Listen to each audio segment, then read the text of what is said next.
Prison Officer 1 Nigel Jones, which took place shortly, took a little longer than we anticipated, and of course that was in Siparia.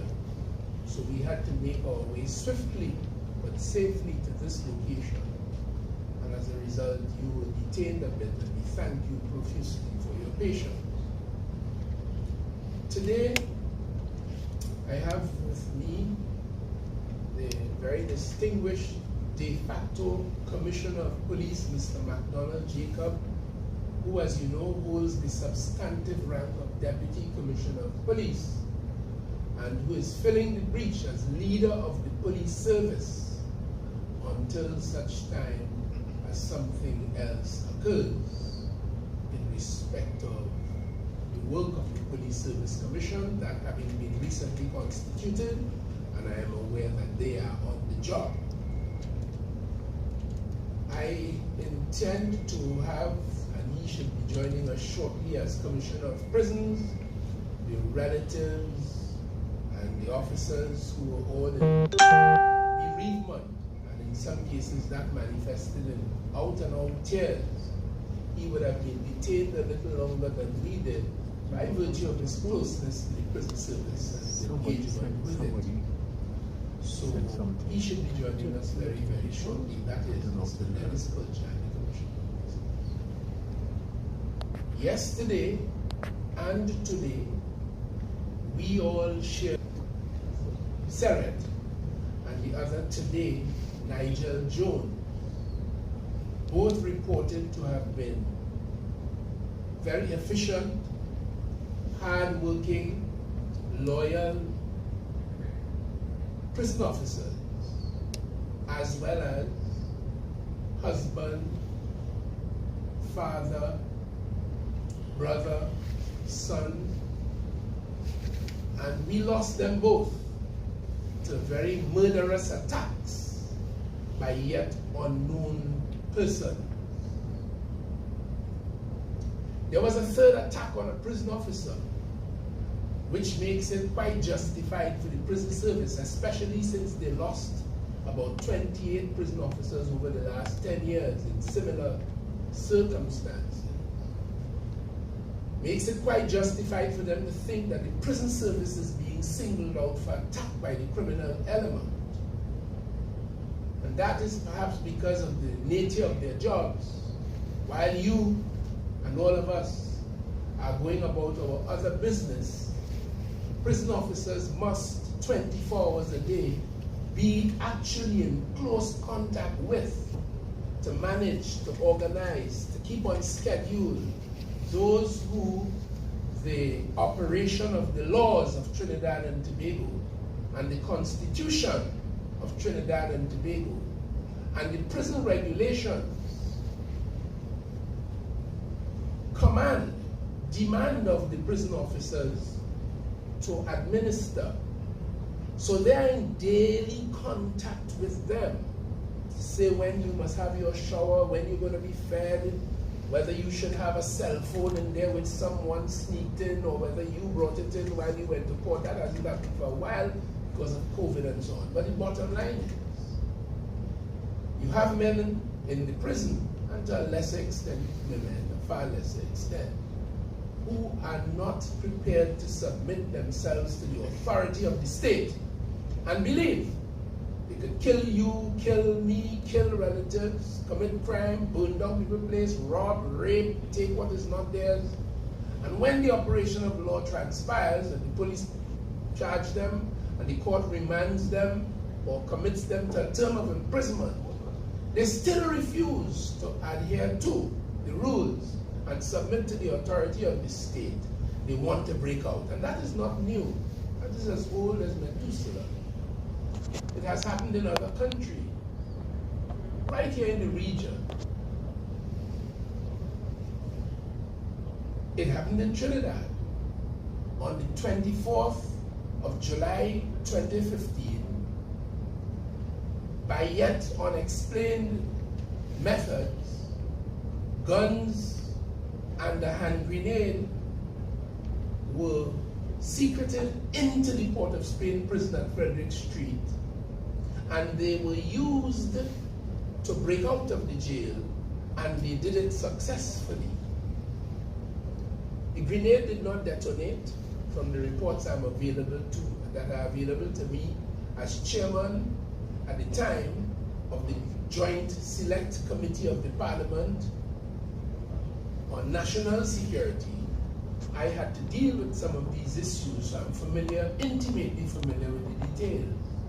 The hand grenade which was rolled towards the guard post in the prison on Frederick Street did not detonate mercifully, and therefore no further casualties took place. But a police officer, Officer Maynard, on duty just outside the prison, lost his life in that house, in the outcome. The men escaped, ended up in the Port of Spain General Hospital. There was gunfire between them and the police, endangering the lives of patients and visitors. And so that story went. So when we are concerned about the situation as I describe it now, it is not new. It is not foreign to Trinidad and Tobago, and it is a matter, obviously, of deep concern to us. So these officers were serviced today and interned in circumstances. As I said, there was a third attack, but thankfully, that particular prison officer on whom they launched that attack was armed, trained, disciplined, and very able to defend himself and a police officer who happened to be in his company when that attack took place. And from the reports available to me, the police officer got shot in his hand, but both their lives were spared. Otherwise, Mr. Jacob and I and the Commissioner of Prisons and others would have gone to that arrangement as well. I sat this morning, as indeed I did yesterday with Officer Seren at Sangre Grande. Today we were in Siparia, and I saw the mothers and the fathers and the siblings and the friends, and in today's occasion, members, youth, children's youth club, both of which Mr. Nigel Jones, PO1, administered on his free time. We would have heard today from his mother, from his wife, from his co-workers, what a great man and husband and father he was. Today we saw a little fear. Is it a fear? Yeah, no, it's not a fear. His daughter, her name now escapes me. And she was there at age 4. She witnessed his murder. And today, as I said when I spoke, good Lord has a way of doing things. At her childish and tender age, she would not understand the full implications of all that has happened, at least not just yet. But these cold killers actually took her father away in her absolute and real presence. So she would have heard the reports of gunfire. She would have smelt the smoke, perhaps, from the ignited gunpowder. She certainly would have seen the actual event and its aftermath. And video showed her she went wild with love and confusion and trauma. And she ran around that area uncontrollably until a loving passerby, a man in a red shirt, as you media reported it, intervened and comforted that little child. Today, she said a prayer for her father. Today, she danced a little spiritual for her father. And it brought tears to many of us. That is what we are dealing with. So, from the standpoint of the Ministry of National Security, we had previously pledged our full cooperation, collaboration, and support of all the agencies national security in support of the prison service and in their fight to deal with this criminality inside and outside of the prison.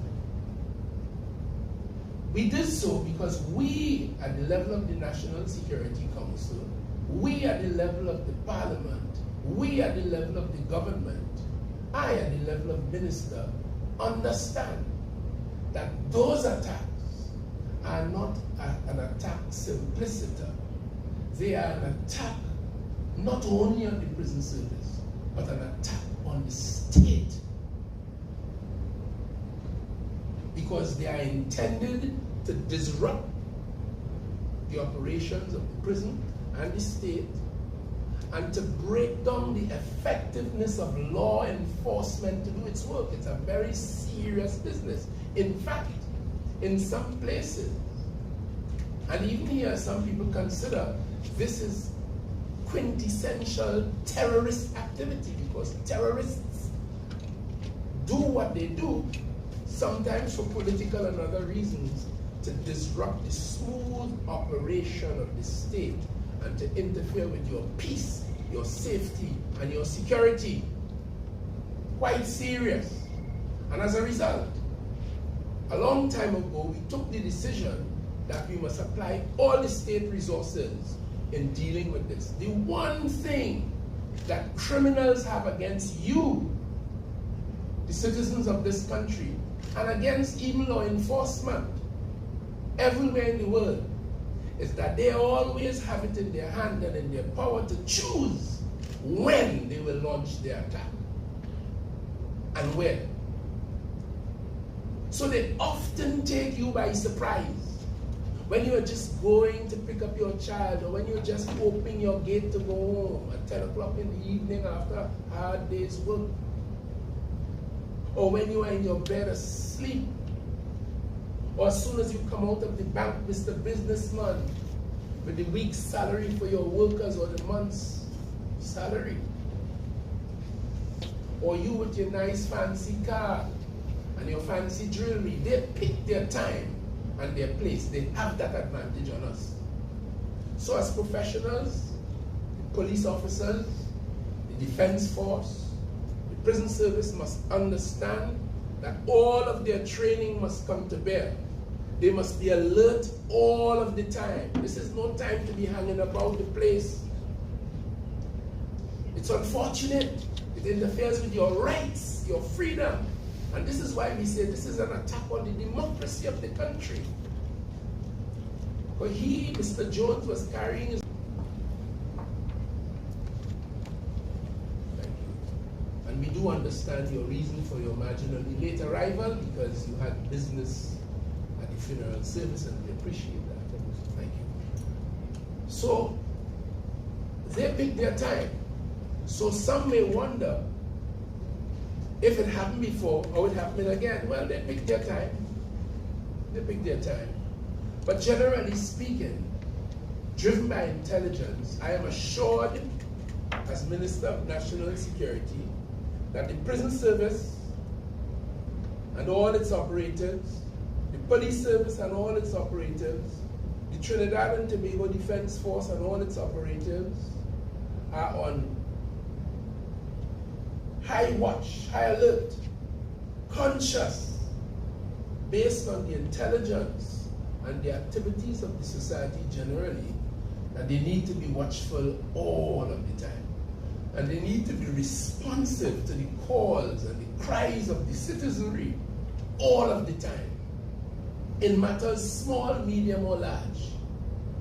I did a 3-day stint with a police force in Washington a few years ago. As part of my learning and preparation for my work as a minister of government, I spent 3 days with law enforcement in Fairfax County, and I saw how they operate. A woman called to say a beaver, some little wild animal, was in a basement, and I saw the police react to that as though it were an intruder. I saw them respond. Similarly, I saw a young man who attacked and attempted to kill his mother. This is in Washington. And then, having failed, she got away from him. He slit his own wrist, and he ran out of the house down into a little area in the back there. And of course, I was with that team of police that went to find him with the help of the helicopter, their heat detection mechanisms, and they were able to direct us to exactly where he was there, hiding under some bushes, and we were able to get him, and out he came, and he went to a helicopter landing pad, where the helicopter took him to the next hospital very quickly. All this happened in 23 minutes. I've had an opportunity to see that. So that we are, from the level of national security, providing the police service, the defense force, the prison service, our intelligence agencies, the fire service, all of national security, with the resources that they need in order to do the business. With the human resources, recruitment that's taking place in the police service, drivers recently in the prison service, 273 prison officers, or 79 earlier in this year. The defense force just recruited about 500 persons. With the human resource, every day we send officers on training, provide them with the technology, and provide them with a clear understanding of the government's policy. That's my role as minister. I don't lock up nobody. I don't patrol with nobody. Sometimes I wish I did, but I don't. That's not my job. My job is to provide the resources, to make clear what the government's policy is, to encourage and support law enforcement and investigation into these matters. When I saw the tears, when I saw the pain this morning, as a former police officer, I must tell you, I wish that I could have joined Mr. Jacob in pursuing those who did this. I would give it all. I'll give it 24 hours a day. I'll sleep if I have to, but I'll pursue it. Because everybody wants justice. This society wants justice. No, not here. The prison service wants justice. The family wants justice. That 4-year-old girl, beautiful little girl, innocent, she wants justice. But justice for us is in accordance with the law, the laws of Trinidad and Tobago, the Constitution, and the moral and ethical standards that we must live by. Some people are outlaws, they operate outside of the law. We are confined by the laws, the Constitution, and moral and ethical standards, the preamble in the Constitution, and that we will do. So I would now want to pass over to Mr. Jacob,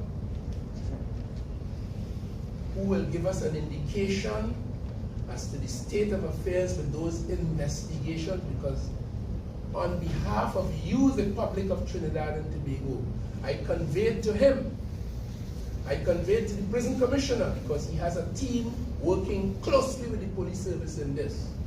I conveyed to them both, on behalf of you, the people of Trinidad and Tobago, that we want a resolution to these matters. We want it swiftly. So I will now pass over to Mr. Jacob, who will give us an indication as to the state of play in this regard. Thank you very much. Thank you very much, Honorable Minister of National Security. Welcome, Mr. Fuljan, to Commissioner of Prisons, to all present here, members of the public. The Trinidad and Tobago Police Service is truly saddened with the death of these 2 prison officers, and in addition, the unwarranted attack on the other prison officers. Other prison officer, and in this circumstance, where a police officer was shot. We have put together a team of officers who are involved in this investigation. This team, involving the Homicide Bureau of Investigation, together with our various technological units, and we are getting the necessary support in doing that investigation by officers in the prison service. We are getting there, and our forensic department is playing a significant role approaching this investigation. As you're aware, we had actually detained 9 persons as we commenced this investigation, and they were questioned, interviewed, and certain information was gathered, and they were released. At present, we still have 1 person in custody, and the investigation is continuing. So the Trinidad and Tobago Police Service intends not to leave any stone unturned in order to bring these perpetrators to justice. And in so doing, we decided, in collaboration with the Ministry of National Security, go in a particular direction.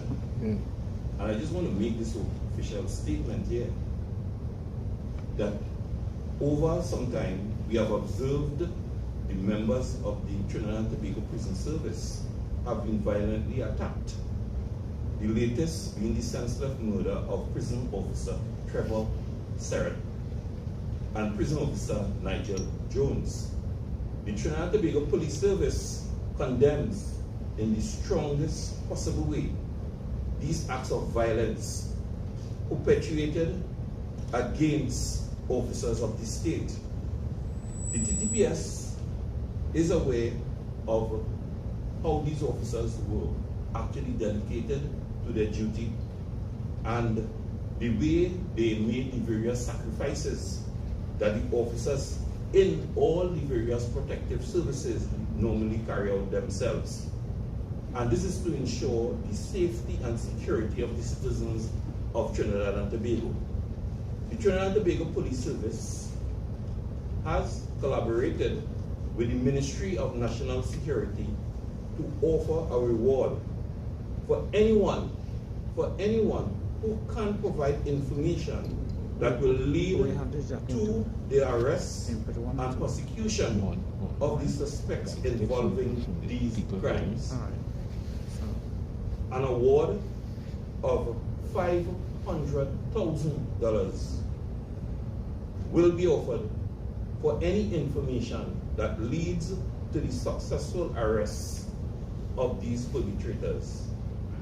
We are appealing to the citizenry who may have information that will lead to the apprehension of these offenders to please come forward. We assure members of the public that the information will be handled with the highest level of confidentiality. The Trinidad and Tobago Police Service, as I mentioned earlier, will do all that is necessary to bring these perpetrators to justice.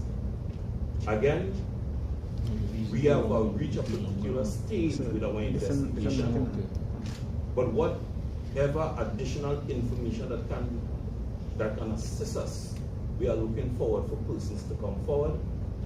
Very soon, we'll make a significant release as it relates to this and how the process will be conducted in relation to this reward.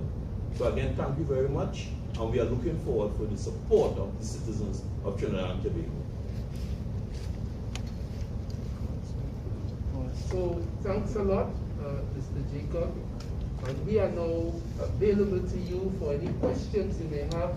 Prison Commissioner, Mr. Jacob, any questions you have, we are disposed to answering them. Thank you all very much.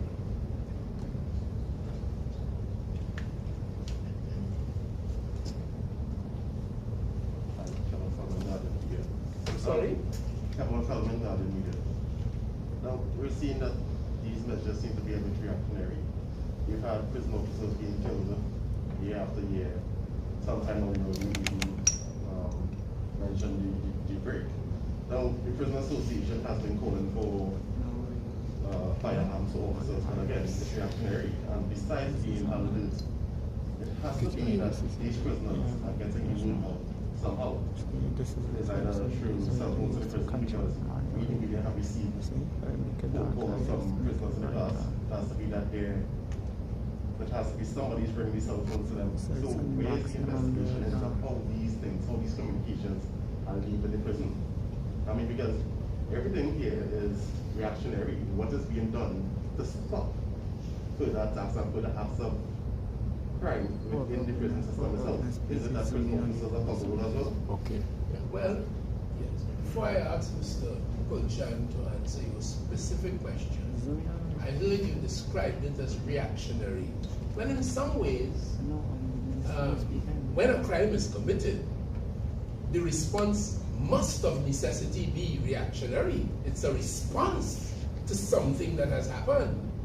So I don't see reactionary as a bad word, as some might consider.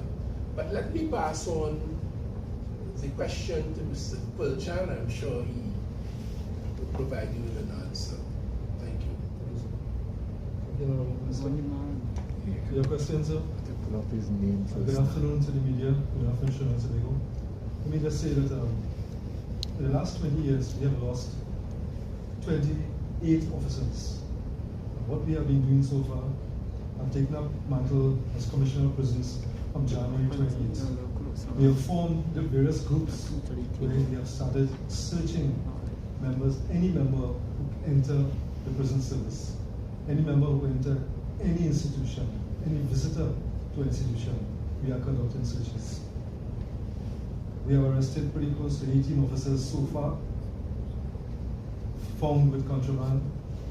So the law is being implemented as much as we can. We do have a problem that seems to be bringing us closer and closer to our doors.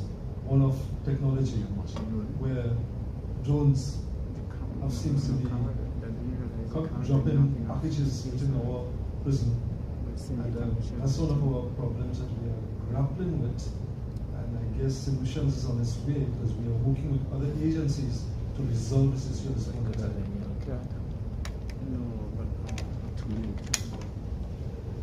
Let me further add that by way of reaction, the Parliament of Trinidad and Tobago, which would introduce, debate, and pass, if possible, certain laws in response to developments in the society.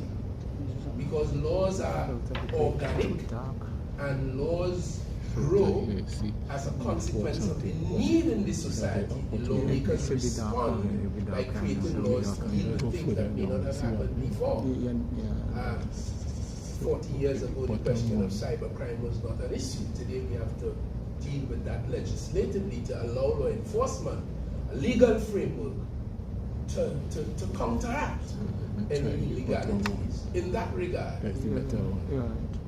Act number 25 of 2019 was passed in our parliament and is on the law books of Trinidad and Tobago if it escaped you. And that, among other things, makes it a criminal offense to engage in any unlawful communication with a prisoner or someone in the prison's custody. It is a criminal offense. I, many years ago, perhaps about 12 years ago, recall driving my car, getting a call. When I answered, it was an inmate. I was wise enough to say, look here, that is an offense, because it was in breach of the prison rules at the time, but didn't have the force of law. But Act number 25 of 2019 now makes it a criminal offense. Once you know that the person is an inmate, like a few days ago there was an interview on a radio station with someone purporting to have called from the prison. That, ladies and gentlemen, is a criminal offense. And taking contraband material, and contraband material is defined by the prison commissioner, and it is listed for all prison officers and all visitors to know. People take chances, but as the prison commissioner said, many civilians and many officers have been arrested and charged for that.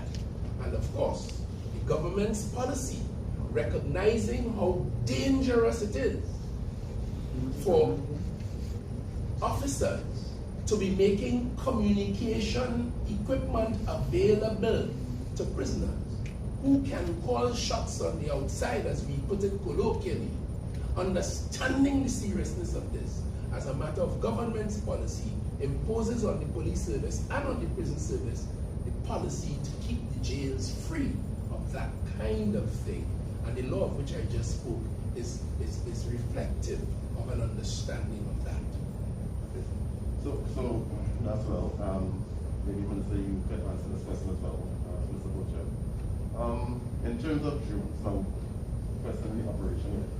One is, what kind of items are being dropped into? Who is picking it up? Is it prisoners or prison officers? And I mean, if it's prisoners and the always constant monitoring, 24-hour surveillance, and in terms of communication, what's up with scanners and jammers to block, calls from coming in and out of the prison?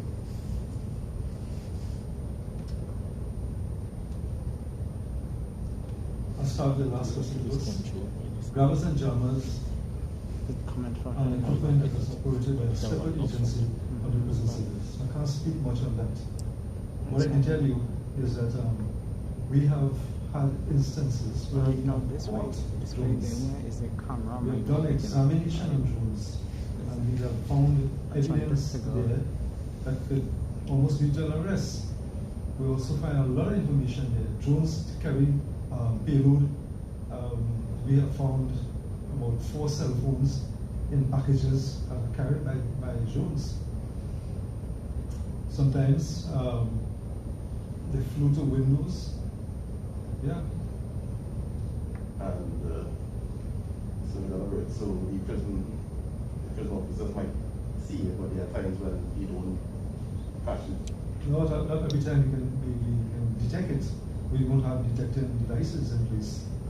And that's one of the things, that's one of the shortfalls that we are currently negotiating to get some geofencing in place that will deal with this problem.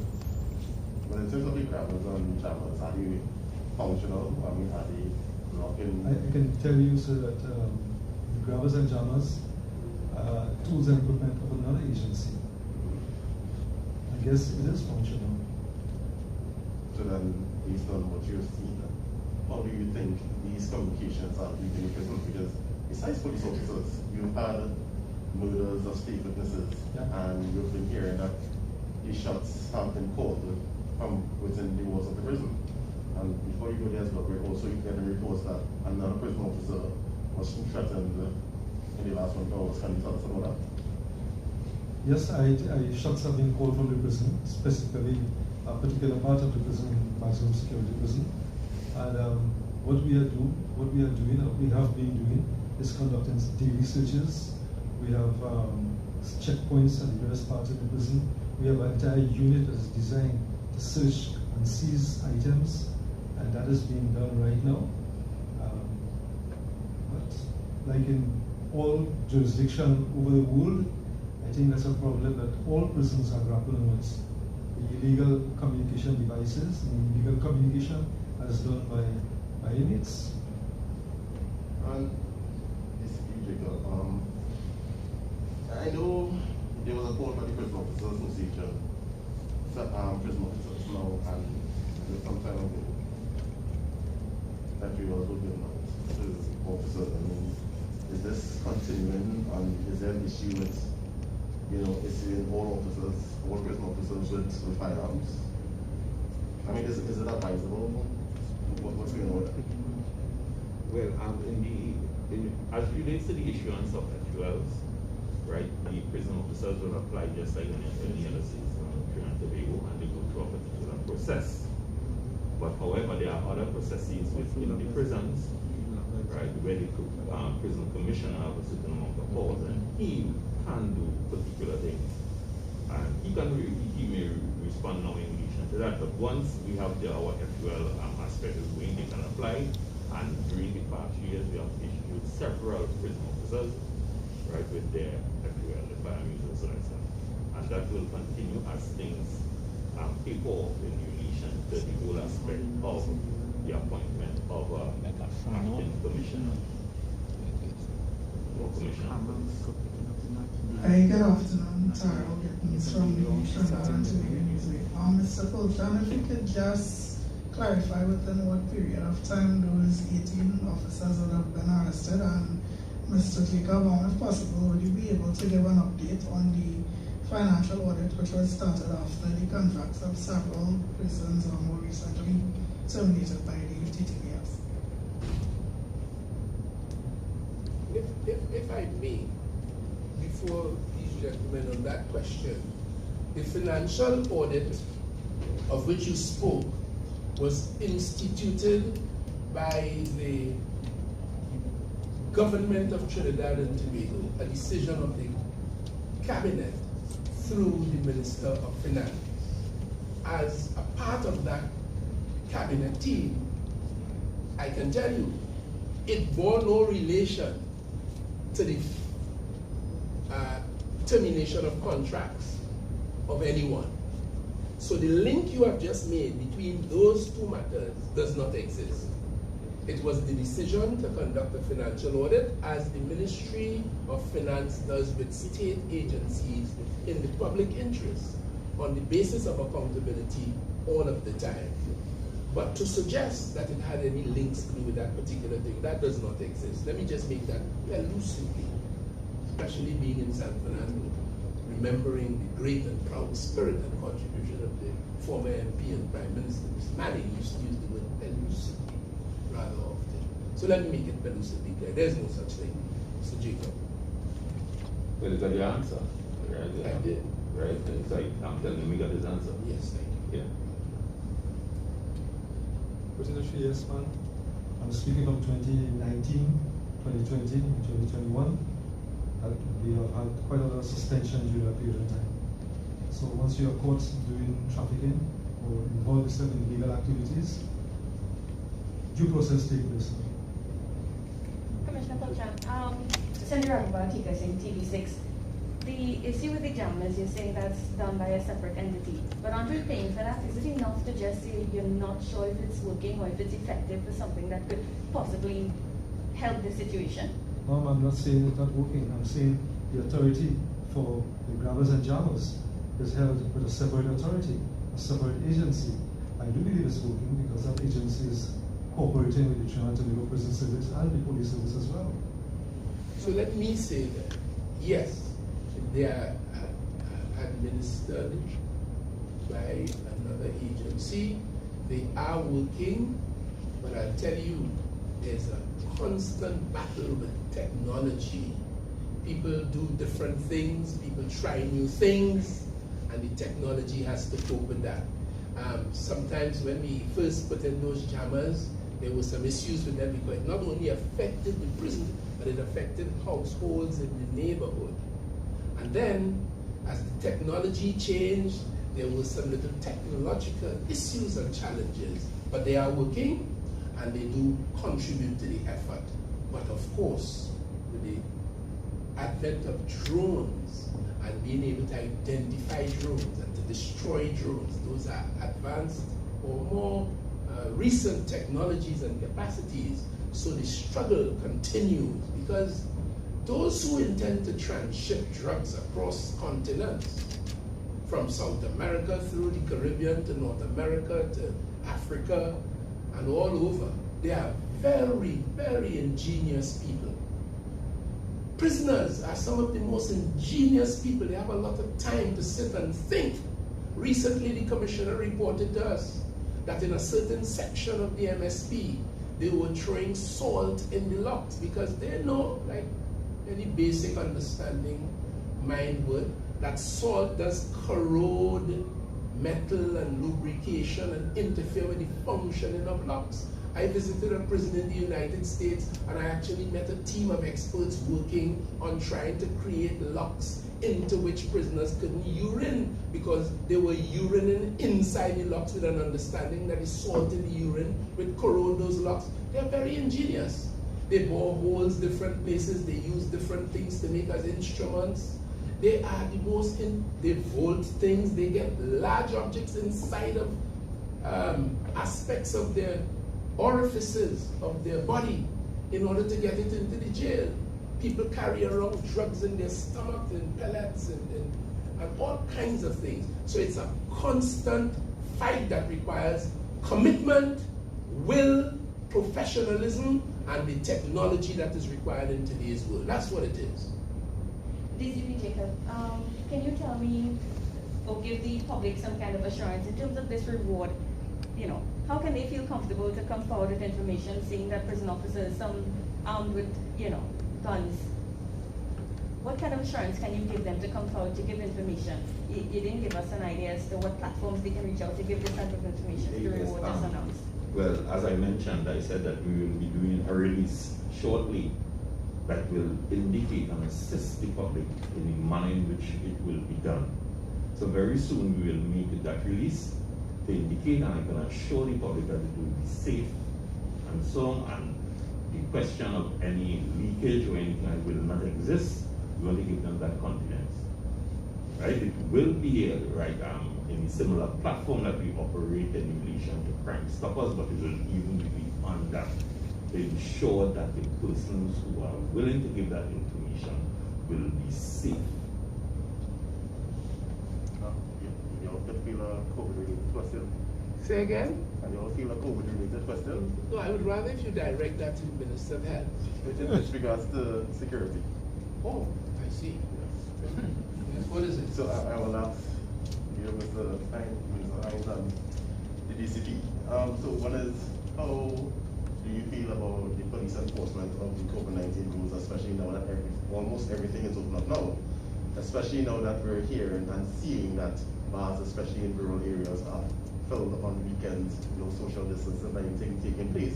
And I mean, the TGPS has a special branch. There was a mass rally or protest. I mean, that has been brewing for days. It happened in Port of Spain. Yes, we knew the police responded, but they had to respond to it instead of stopping it ahead of time. I mean, in that space of time, more than 15 minutes, you had a potential to push for the event. So the police enforcement of the regulations, is it sufficient, especially given the type of numbers and deaths we're seeing now, especially with Delta around? That's a good question. I've had reports throughout the COVID reality and experience about enforcement of the regulations by the police, and satisfied that they did issue many tickets and do other things in order to prevent the illegality that surrounded that. Of course, in my honest view, we could always do more. So you've raised the question of productivity for me and work ethic. And I would be bold and frank enough to say that in my view, the workforce of Trinidad and Tobago has not for a long time operated at full throttle, full capacity. And to my mind, the police service is part of this. The media is part of this. The public service generally, and even in elements of private industry in this country. I think we do not always operate at optimum capacity. That's my own view. And on that basis, I believe we can do more. I may be wrong, but that's my view. I've seen pockets of optimum productivity in the public service and around Trinidad and Tobago. I've seen it. So I know it is possible. By way of an example, in 2011, there was an ill-fated state of emergency by the previous government, where there were 6 murders in Arima one weekend, a Friday night. And the government of the day dealing with the burgeoning crime problem just as we are dealing with now, and just as all governments in Trinidad and Tobago have had to deal with for the last 30 years.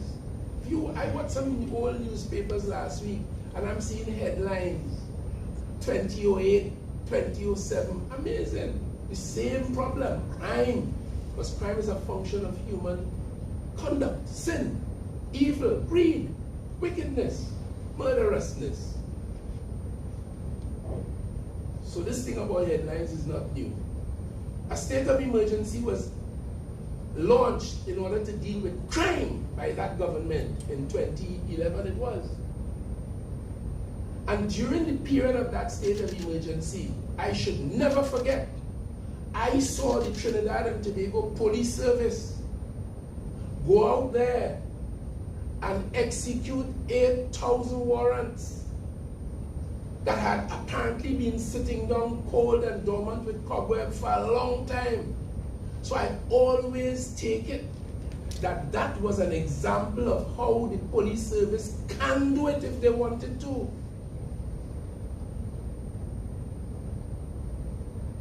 So I know we have the capacity, but I know in Trinidad and Tobago, you may disagree, but we have an issue with optimum productivity, powerful work ethic, and going beyond the call of duty. It happens in limited cases, limited individuals, outstanding individuals. It happens at the higher levels of the police service. I can tell you, since I came to this desk, Mr. Jacob, I don't know if he sleeps. I don't know if the Prime Minister sleeps. I don't know if at the higher levels we work, people work. But as the thing trickles down, I don't always see it, because I get complaints from members of the public that they make a call to the police station or they report something and the police has not been forthcoming. The police hasn't shown up yet. I get that. Last night I got a call from a minister of government that someone needed an ambulance with a heart attack to get, and they call in the ambulance and they can't get them. So I asked, what was the problem?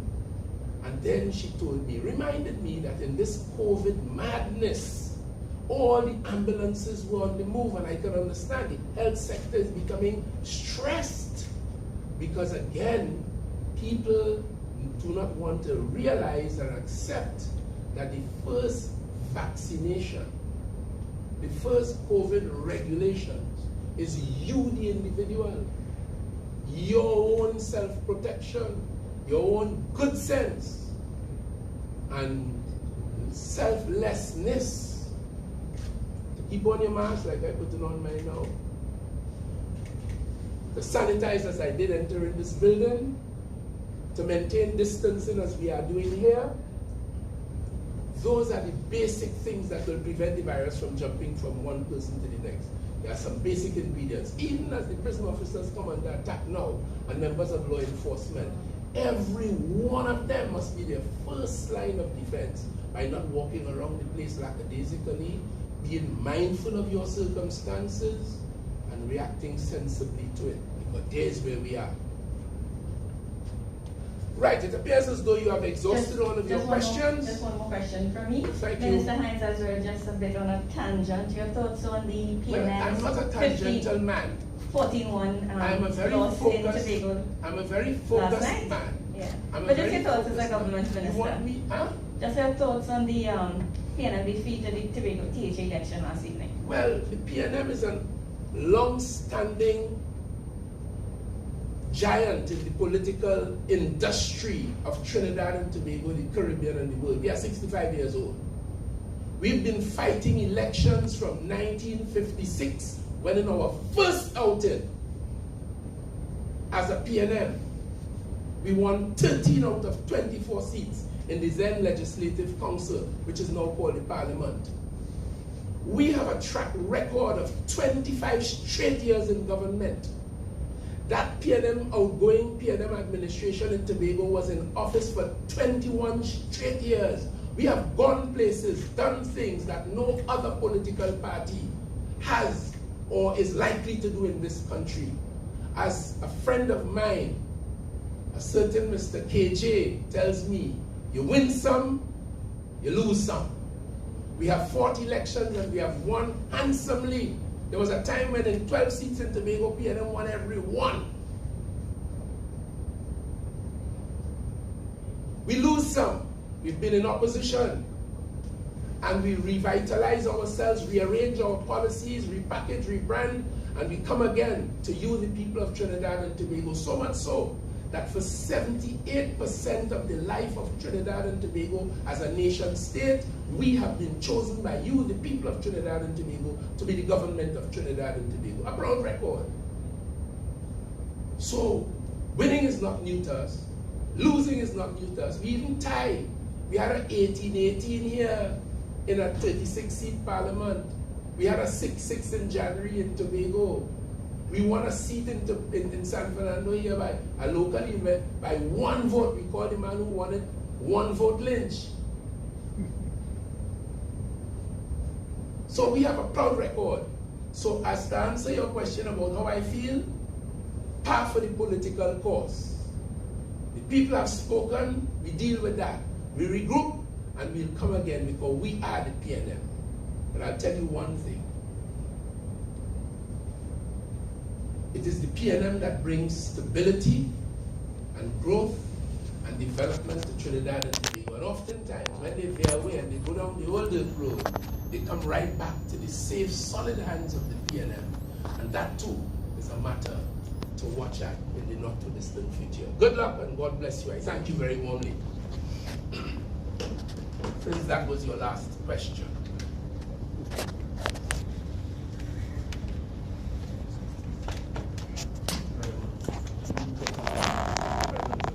I shouldn't really be speaking politics in this forum. I encourage it, Cindy.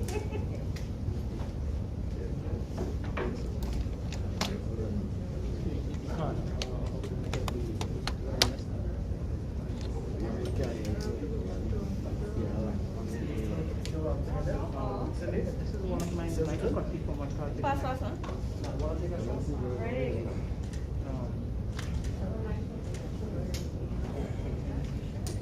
When I call, so that's right. Well, it didn't matter. Go ahead. Oh. You watch this thing, Okay.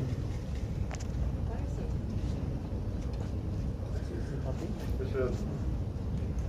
For sure. You watch this thing. Same company. There's actually